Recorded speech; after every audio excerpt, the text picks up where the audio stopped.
ठीक है, अगर आप वैज्ञानिक दृष्टि से इसको समझ रहे हैं, तो उसको ऐसे समझिए ना कि ये इतना तो मानते हैं, अगर आप विज्ञान को समझते हैं, कि यह जो विकास हुआ, जिसमें हम लोग भी शामिल हैं, हमारा शरीर भी शामिल है, वह हुआ जब ब्रह्मांडीय ऊर्जा और प्रकाश, सूर्य की ऊष्मा जब मिलती हैं, तो एक तरह से इलेक्ट्रॉन, प्रोटॉन, न्यूट्रॉन आपस में बड़े होते हैं, मिलते हैं, जुलते हैं, एक तरह से बनते हैं। और इन तीनों के संयोग से अणु और परमाणु का निर्माण होता है। तंत्र ने इस अणु और परमाणु को बड़े ही विचित्र ढंग से पकड़ा है।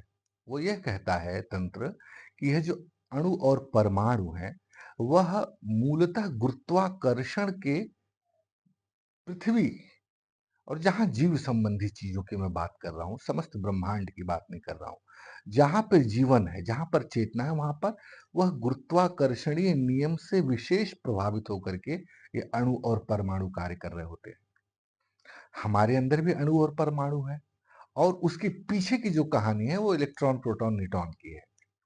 और उसके भी पीछे की जो कहानी है वह ब्रह्मांडीय ऊर्जा और सूर्य की ऊष्मा का संयोग है।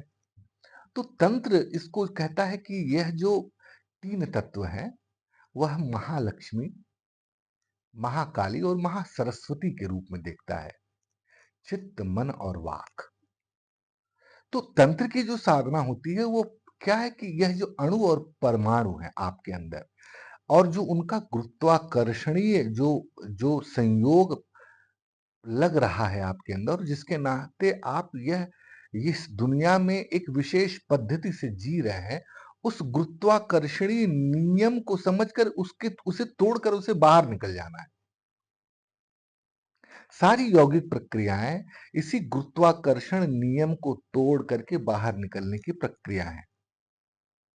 और एक बार जब आपको इसका द्वार मिल जाता है, तो आप कभी भी इसके अंदर और बाहर आ जा सकते हैं।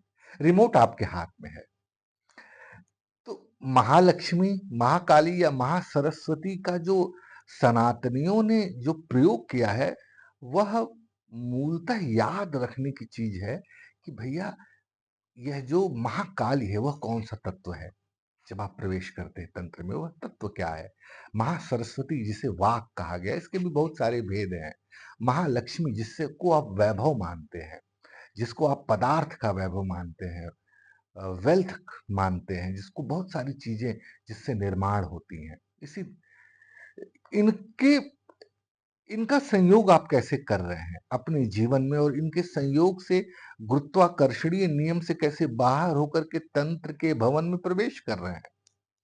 इतनी बात आप अगर समझते हैं, तो तंत्र में, परम स्पिरिचुअल मार्ग में आपको आसानी होगी। बहुत सारी बातें हैं जो कभी बैठ करके हम लोग साधना के दौरान करें तो ज्यादा बेहतर है। इसको मोटा मोटी ऐसे ही आप समझे तो बेहतर होगा।